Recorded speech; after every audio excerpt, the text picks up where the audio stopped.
Today is June 4th, Beijing time. And in 1989, there was the famous Tiananmen student protest in 1989. And I want to talk about how actually I joined the student protest in Beijing in 1989. At that time, I was just a freshman student in a university, about 30 hours train ride from Beijing.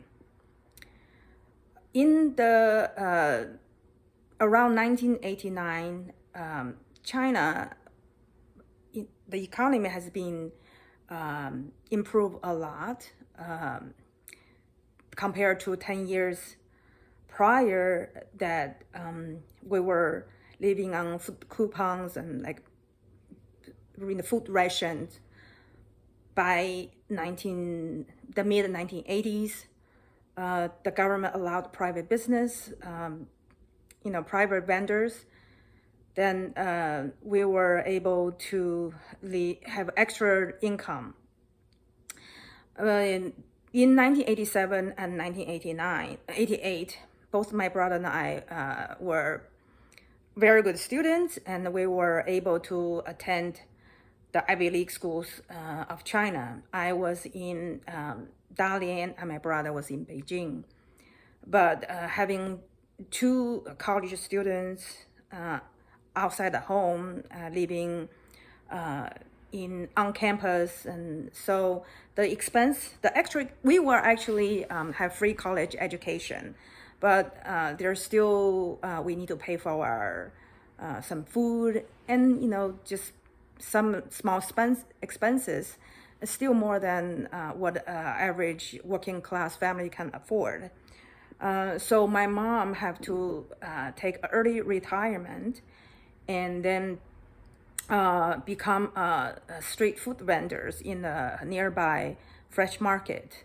Because we were Muslims, so my mom just sell kind of a Muslim fare, which was very popular because Muslims' food was very popular, kind of a novelty to the regular Han people.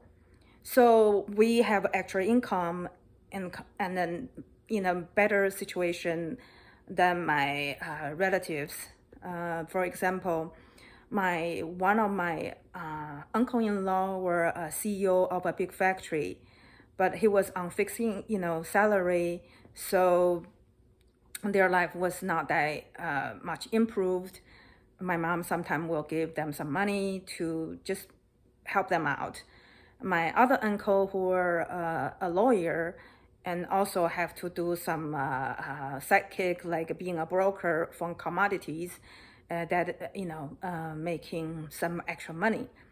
So the private business was kind of just introduced in the Chinese economy, and there is kind of two-track system.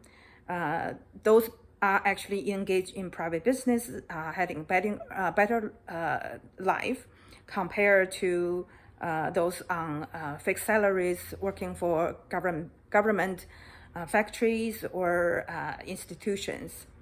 And that was the background of the student movement in 1989, that there was a discontent among the average citizens, that there was an economic inequality among people.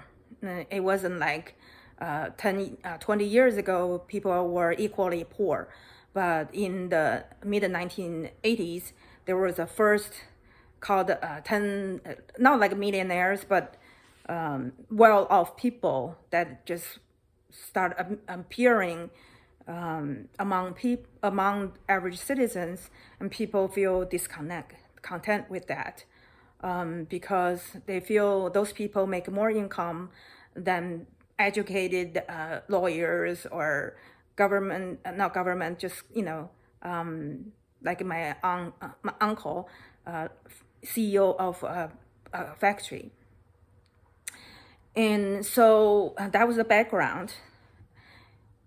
In around the April of 1989, we got some news about things happening in Beijing, that college students were on hunger strikes because one of my, the brother of one of my roommate, he went to college in Beijing at the time, and he joined the hunger strike in Beijing.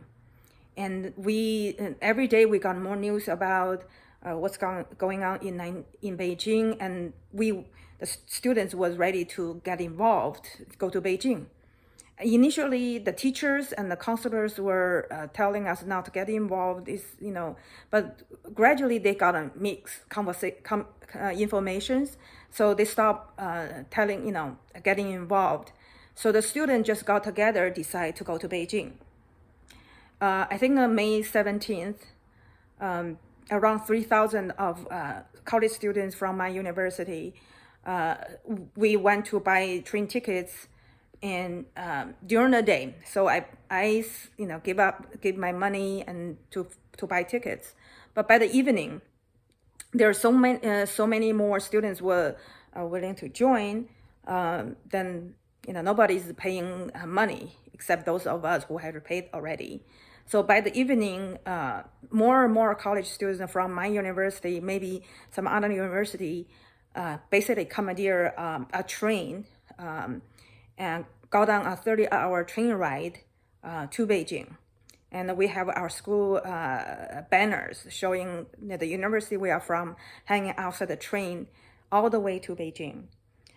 We arrived in Beijing around the afternoon the next day, and we were warmly welcomed by the residents of Beijing. They line up the street because they see our university flags. They know we are from Dalian, Manchuria of China.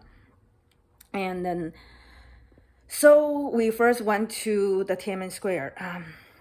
On the train, that's where I met my first boyfriend. So we hang out walk around Tiananmen Square all night long. The first night we were there. And then the next day we went to visit my families in Beijing, kind of distant families. And what they told us, something that not many people know about, is the involvement of residents of Beijing. My families are more like working class, lower class. At that time, most of the Chinese are working class. They are working poor. In Beijing, especially the residents are very politically sensitive, and they were supporting the students who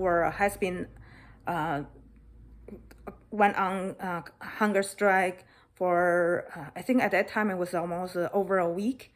They sympathized the students.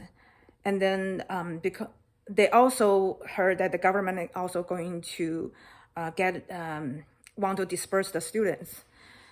At the time, they say the soldiers already has been stationed, called from, I think, out of the state to station outside Beijing. And then the Beijing residents has go outside Beijing, try to block the entry of the soldiers. There has been ongoing conversation between the college students and the government officials regarding the students to be evacuated from the Tiananmen Square because the government need host a state reception to welcome a state visit by Russian President Gorbachev after 20 years of Cold War with Soviet Union, former Russia. But the students didn't back down. They were actually pretty rude from what I saw on the later PBS documentary, Gate of Heavenly Peace, showing the students was very rude to the Prime Minister of China, and then they just would not retrieve. So around May 19th or 20th, the government declared martial law and they request students to evacuate from the Tiananmen Square. But at that time, really nobody listened to the government. They just thought the government was bluff. And then my families already, family members, my uncles, my cousins at that time, they are just regular workers. They're not farmers, just like poor workers from factories. Have very low benefit and very low salary. They were the people, actually the staple force of the mobs later caused the whole riots, because they were the one, like even my grandma, one of my grandma that I call her, in her late 60s, early 70s, they say, oh, they went out to block the soldiers from entering Tiananmen Square. So there's a thoroughfare past Tiananmen Square from east and west to through Beijing on the second ring of Beijing. And they were there. If you see some documentaries, you will see the residents blocking the soldiers. Initially, the soldier was armless. They didn't carry any guns, weapons, and they just came with the body. And then if you saw some pictures, they were just like a kids, because the soldier was like 18 and 19 years old from out of state. They have no clue what was going on. They just came, and then they were not carrying any weapons. So after being pushed back the residents, those soldiers just retreat out. And but so the whole Tiananmen Square movement, there are actually two locations of events. One is in Tiananmen Square. Another place, the most famous one, called MuXiDi, which is west part of, is probably, maybe 50 miles out of Beijing, Tiananmen Square, in west side of Beijing. It's called MuXiDi. A number of years later, I came after college graduation. I actually got a job in Beijing, and I was told MuXiDi is where most of riot broke out and most of the casualty took place. So when people talking about Beijing, they will not talk about first what was the reason of the student movement, why the college students weren't involved. When I first went to Tiananmen Square on my 13-hour train ride, I have no idea of democracy. We were not going there for that. We were there to protest against corruption and grafting, because those people in government are profiting from their political position and enrich themselves and their families. So causing economic inequality. That was the whole point of college students join that movement, at least a majority of us. We didn't understand anything about democracy. Even for 2 years as an English major, I have the teachers from America. None of my American teachers taught us what was democracy. So before I went to Beijing in 1989, I knew nothing about democracy. I went to Beijing not for democracy, but to fight against grafting and corruption. So the student, that was the at least majority of us was for, and we were not part of the movement by Chilin, who were calling for democracy. So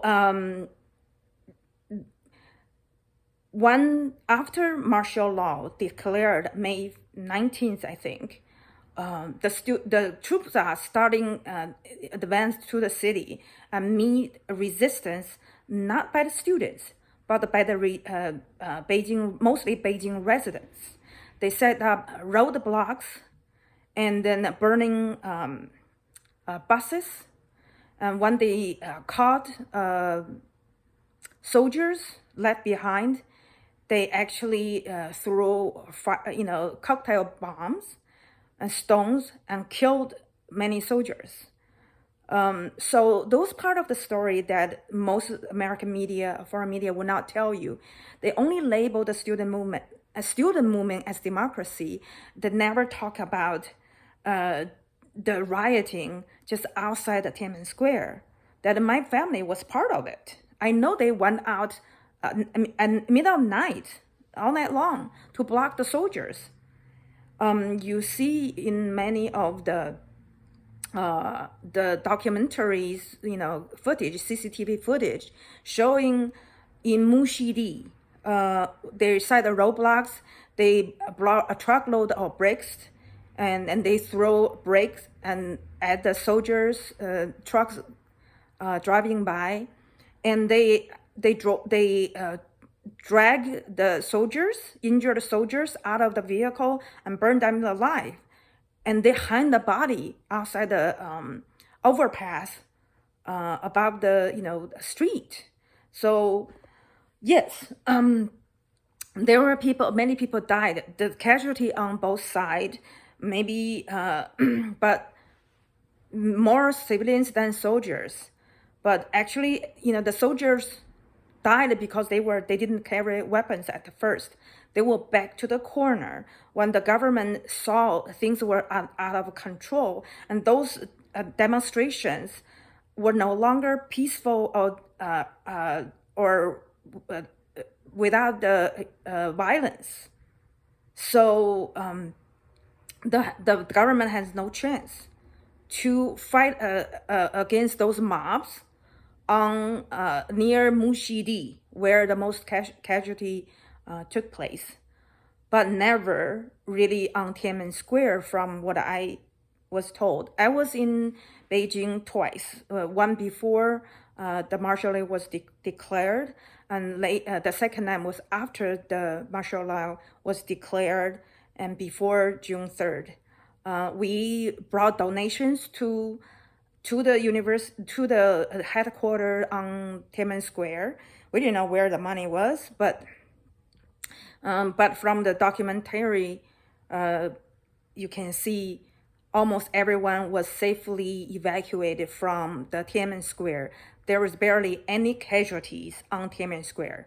Those people died not on Tiananmen Square. There was absolutely no massacre on Tiananmen Square, but the MuXiDi riot that caused most of the casualties and then rise outside Tiananmen Square. So I just want to put the things here.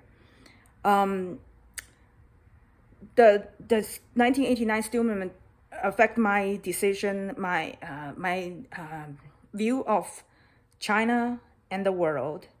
But actually, 3 years later, I graduated from college and then got a job in Beijing.